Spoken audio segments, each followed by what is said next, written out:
लड़की रोती हुई अपने भाई से कहती है, उसके भाई का नाम बीमिंग होता है। वो उसे कहती है, बीमिंग जल्दी से उठो वरना ये लोग हमारे घर को जला देंगे। इन सारे गंदे लोगों ने हमारे अंकल आंटी की सारी बुक्स को जला दिया है। अगर तुम जल्दी से नहीं उठे तो ये हमारे घर को भी जला देंगे। बीमिंग आहिस्ता आहिस्ता अपनी आंखें खोलता है और कहता है, मैं कहाँ पर हूँ, ये कौन सी जगह है। उसकी बहन उसे देखकर बहुत ज्यादा खुश हो जाती है और कहती है, चलो शुक्र है तुम्हें होश तो आई। बीमिंग जैसे अपनी पूरी आंखें खोलता है वो कहता है, तो इसका मतलब मैं मरा नहीं। उसके सामने 3 गुंडे होते हैं। उन तीनों गुंडों से इसने पैसे उधार लिए होते हैं। वो उसे कहते हैं, तुम इतनी आसानी से मर भी नहीं सकते जब तक कि हमारे पैसे वापस न कर दो। अगर तुम हमारे पैसे वापस नहीं करोगे तो हम तुम्हारे घर को जला देंगे। दूसरे वाला उसे कहता है, मुझे मत भूलना, तुमने मुझसे भी पैसे उधार लिए हुए हैं। छोटी लड़की का नाम शुई है। शुई जल्दी से सामने खड़ी हो जाती है और कहती है, मेरे भाई को तंग मत करो और मैं तुम्हें इस घर को जलाने नहीं दूंगी। अंकल आंटी ने ये घर बीमिंग को दिया है। बीमिंग शुई को वहाँ पर देखकर बहुत सा हैरान होता है क्योंकि शुई अभी तक जिंदा है, क्योंकि जिस लाइफ से बीमिंग वापस पास्ट में आया है उस लाइफ में वो मर चुकी थी।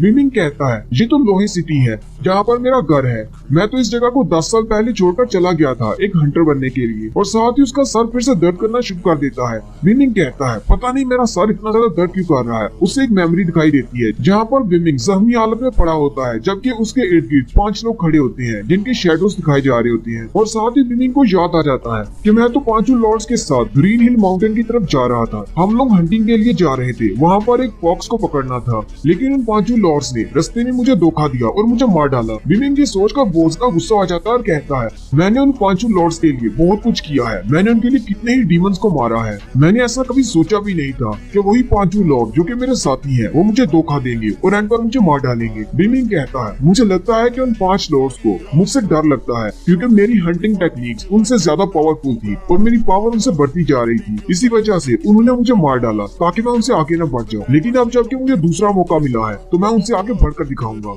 मैं उन 5 लॉर्ड्स को एक गॉड लेवल का हंटर बनकर दिखाऊंगा। बीमिंग उनका खड़ा हो जाता है और कहता है, अगर शुई अभी तक जिंदा है तो इसका मतलब मैं पास में 10 साल पीछे आया हूँ, क्योंकि 10 साल पहले मेरी बहन शुई की मौत हुई थी। सामने खड़े गुंडों में से एक कहता है, ये बीमिंग हंस क्यों रहा है, कहीं ये पागल तो नहीं हो गया। दूसरे वाला कहता है, इसने हमसे पैसे लिए हैं, मुझे इस बात से फर्क नहीं पड़ता कि ये पागल है या फिर जानबूझ के ऐसे कर रहा है, मुझे तो बस अपने पैसे वापस चाहिए। उन गुंडों में से जो मेन गुंडा होता है वो उसे कहता है, जल्दी से मेरे पैसे वापस करो। अगर मुझे गुस्सा आ गया तो ये बच्ची जो कि बिल्कुल छोटी और कमजोर सी है, अगर मैं इसे ब्लैक मार्केट में बेचूंगा और इससे धंधा करवाऊंगा तो मुझे बहुत सारे पैसे मिल जाएंगे। बीमिंग उसे कहता है, तुम इसे बेचने की बात कर रहे हो, तुम में से अगर किसी ने इसे हाथ भी लगाया तो मैं उसके छोटे छोटे टुकड़े करूंगा और फिर उन सबको कुत्तों को खिला दूंगा। शुई अपने भाई की तरफ देखकर बहुत ज्यादा हैरान हो जाती है क्योंकि 10 साल पहले उसका भाई बिल्कुल एक चंपू हुआ करता था, लेकिन अब जाके वो पास्ट में आया है, लेकिन अभी भी उसके पास अपनी हंटर की मेमोरीज और स्ट्रेंथ है। मेन गुंडा उसे कहता है, तुम्हारी हिम्मत कैसे हुई मेरे सामने इस तरह बात करने की। कुछ दिन पहले तो तुम मुझसे पैसे लेने के लिए भीख मांग रहे थे और आज देखो तुम्हारा लहजा ही बदल गया है। क्या तुम हमारे पैसे वापस नहीं करना चाहते?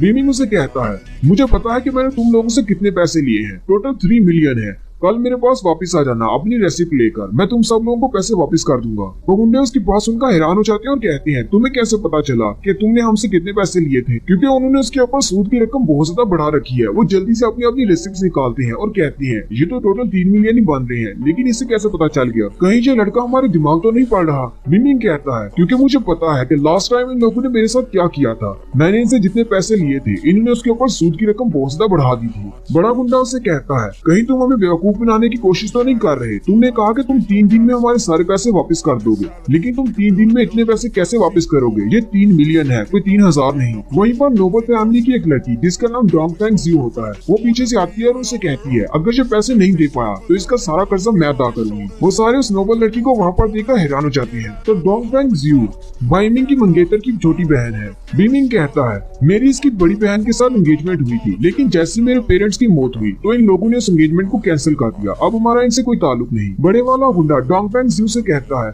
अगर मुझे पहले पता होता कि आप इस बाइमिंग को जानती हैं तो हम लोग यहाँ पर कभी भी इस तरह आकर तमाशा नहीं करते। प्लीज मेरी इस गलती के लिए मुझे माफ कर दी। मुझे पहले इस बारे में पता नहीं था।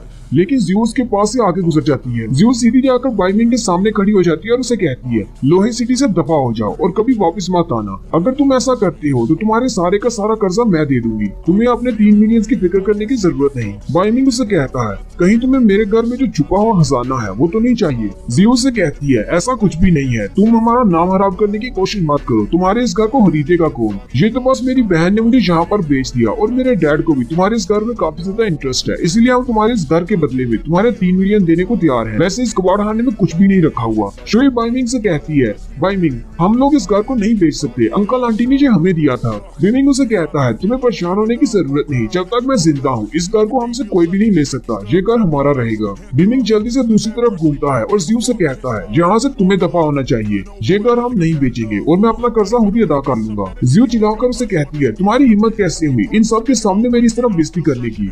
बिमिंग उसे कहता है, क्या मैं अपने अल्फाज को दोहराऊं इससे पहले कि मैं दोबारा वही कहूँ, चुपचाप यहाँ से दफा हो जाओ। और साथ ही वो बाकी के गुंडों से कहता है, तुम लोग 3 दिन बाद वापस आ जाना अपनी रेसिप्ट लेकर, मैं तुम्हें तुम्हारे सारे पैसे वापस कर दूंगा। मेन गुंडा उसे कहता है, अच्छा ठीक है, हम लोग 3 दिन के बाद वापस आएंगे, लेकिन अगर 3 दिन के बाद तुमने पैसे नहीं दिए तो फिर हम तुम्हारे इस घर को जला देंगे। और वो अपने गुंडों को लेकर वहाँ से चला जाता है। जियो भी जाने से पहले बिमिंग से कहती है, ये देखने में तो बहुत ज्यादा मजा आएगा कि तुम्हारे जैसे बंदे को 3 मिलियन देगा कौन। अब देखते हैं तुम कहाँ से 3 मिलियन लेकर आते हो, वो भी सिर्फ 3 दिन में। बिमिंग बड़े ही एटीट्यूड के साथ उसे कहता है, मैं चाहे जहाँ से भी पैसे इकट्ठे करके लाऊं, तुम्हें इस बात से क्या मतलब है, तुम बस यहाँ से दफा हो जाओ। ये बात सुनकर जियो और भी ज्यादा गुस्सा हो जाती है और उसे गालियां देती हुई वहाँ से बाहर आ जाती है। फिर बिमिंग और उसकी बहन शुई अपने घर में अकेले रह जाती है। शुई उसके लिए खाना बना रही होती है। शुई बिमिंग से कहती है, तुम पिछले कुछ दिन से इसी तरह बेहोश थे, मैं तुम्हारे लिए कुछ अच्छा खाने को बनाती हूँ ताकि तुम्हें उससे ताकत मिले। जबकि बिमिंग दरवाजे में खड़ा अपनी बहन को देख रहा होता है और मुस्कुरा रहा होता है, लेकिन साथ ही वो अपने कंधे की तरफ देखता है तो बहुत ज्यादा हैरान हो जाता है। इस सीरीज में हर हंटर के पास एक स्पेशल स्पिरिट होती है, जो या तो कोई फेरी हो सकती है या फिर कोई डीमन हो सकती है।